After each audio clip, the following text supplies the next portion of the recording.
No. I would like to make you Yeah. 2, 3, 4 questions. Okay, fine. Yes. Yes.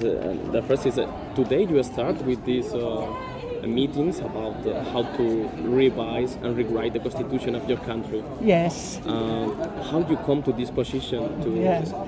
Well, after the collapse of the Icelandic economy, there was a lot of frustration in our community, and the general public was very upset, and the feeling that we really needed to revise the foundations on which we stand and try to clean up properly was very strong. And so there was a demand that we even make the effort to finish the revision of our constitution. There have been many committees since our independence in 1944 to revise the constitution, but they have always been members of parliament. Now was the request that members of the general public do it.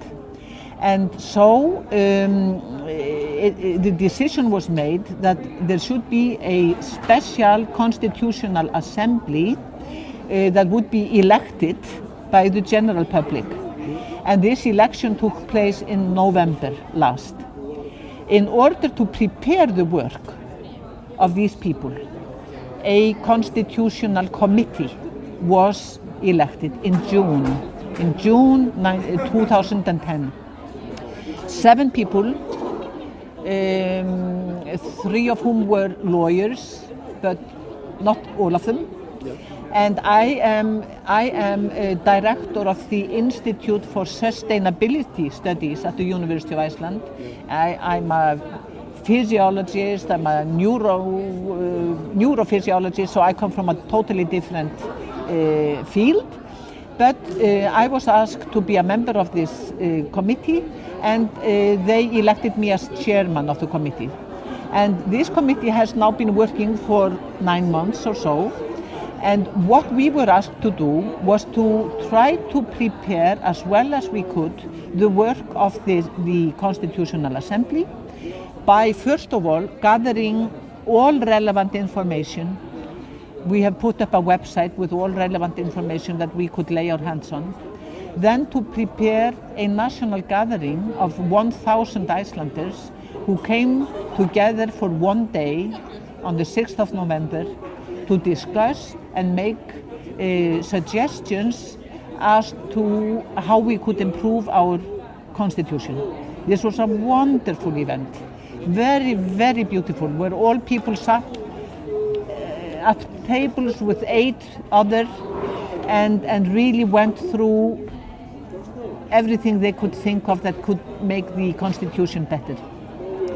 And then finally our committee was supposed to put forth and present ideas on changes in the present constitution.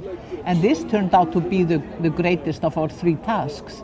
And we've been working very hard on this. And yesterday we delivered our report, which was 2 volumes and 700 pages, on how we propose that the changes in the constitution be made.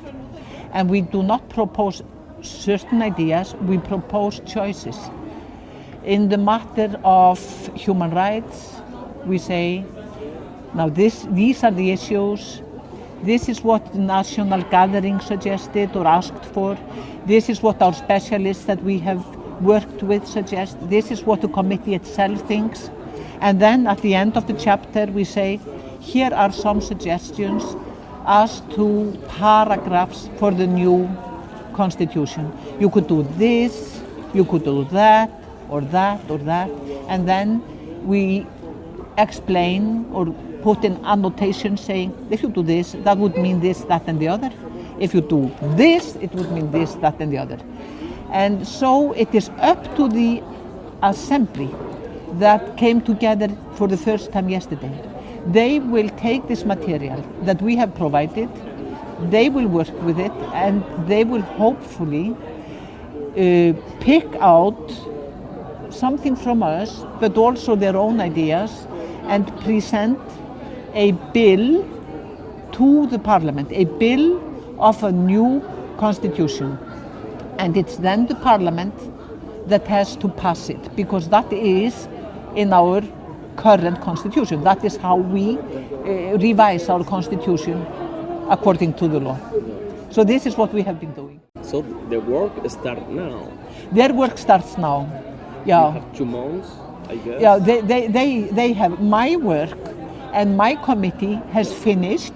We have delivered our product, and they have 3 to 4 months, maximum 4 months, to present. And it's a group of 25 people. Mm-hmm. And they started yesterday, and they have to finish by the end of July. Hard work. Hard work, but very important. Very important. And it is interesting because it means that they are members of the general public. They are not members of parliament. Yeah. It is the general public of Iceland that has elected these people.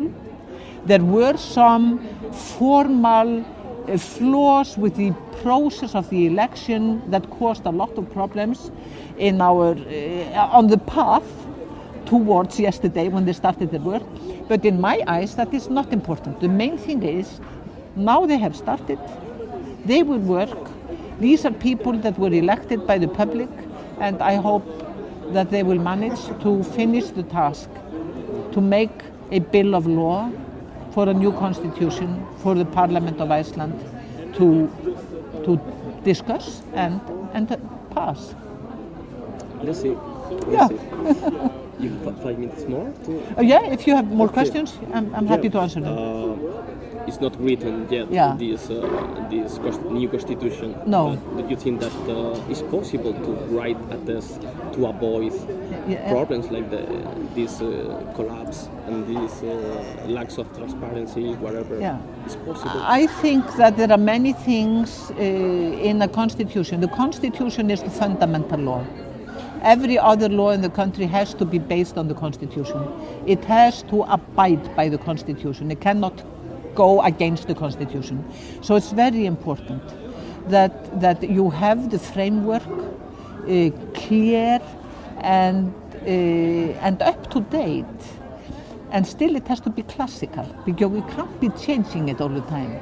But we hope that now, with this thorough revision, we will bring it up to date, and we will have a good ground to start our, what shall I say, our rebuilding of our trust in our government, in our institutions. I think it's an important first step. And I can feel it with the public of this country that they look at this process with some hope. They think this is something that this is the start of something new.